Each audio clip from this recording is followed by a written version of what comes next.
ఏలూరు జిల్లా కైకలూరు కేంద్రంగా పిల్లల విక్రయం కలకలం రేపింది. పిల్లల విక్రయంలో కీలక సూత్రధారి జనసేన నేత తల్లి ఉన్నట్లుగా పోలీసులు గుర్తించారు. మీడియాలో వచ్చిన కథనాలపై ఉన్నతాధికారుల ఆదేశాలతో ఐసీడీఎస్ అధికారులు విచారణ జరిపారు. గర్భిణిగా రిజిస్టర్ కాకుండా తర్వాత పిల్లలను తెచ్చి రిజిస్ట్రేషన్ చేయించుకున్న వారిపై ఆరా తీయగా 2 పిల్లల్ని విక్రయించినట్లుగా గుర్తించారు.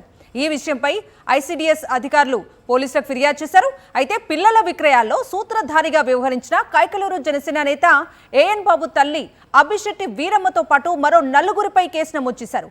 10 రోజుల క్రితం మిస్ అయిన ఆకేటి మోక్షిత్ కేసు విచారణలో అభిషెట్టి వీరమ్మ భాగోతం బయటపడింది.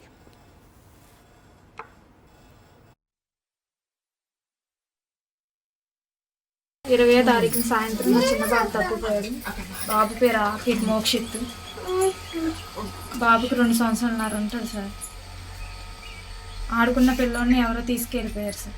ఎవరు తీసుకెళ్లారు ఇప్పుడు ఆచూకు లేదు. మాకే 12 రోజులు అయిపోతుంది. వాళ్ళకి కేసు పెట్టాం సార్. ఆ సాయంత్రమే కేసు పెట్టాము. వెళ్ళి ఎస్పీ గారికి సిఐ గారు కూడా వచ్చారు.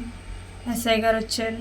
సెట్ చేస్తాను, పక్కన కాలువ ఉందని కాలువ సెట్ చేశారు. కాలువ క్లియరెన్స్ అయిన కెమెరాలు సెట్ చేస్తున్నారు. ఎటువంటి క్లూ లేదు సార్. మాకు బాబుని ఎవరో తీసుకెళ్ళిపోయారని అనుకుంటున్నాను సార్. నాకు ఎవరి మీద అనుమానం అయితే లేదు, కానీ ఎవరు తీసుకెళ్లారో తెలియట్లేదు సార్. కాన్స్టిట్యున్సీతో పాటు ఇతర ప్రాంతాల నుంచి కూడా, అంటే ఇక్కడ నుంచి ఎవరికైతే పిల్లలు కావాల్సి వస్తే వాళ్ళు ఒకరి ద్వారా మాట్లాడుకుంటూ అది వేరే ప్రాంతాల వాళ్ళని కూడా పాకింది. సుమారు 13 సంవత్సరాల కిందట తీసుకున్నారు ఒక పాపని. ఒక పాపనేమో 5 సంవత్సరాల కింద తీసుకున్నారు. ఇంకో పాపను కూడా 4 సంవత్సరాల కింద తీసుకున్నారు. అవి బంధువుల మధ్య జరిగినటువంటి ట్రాన్సాక్షన్స్.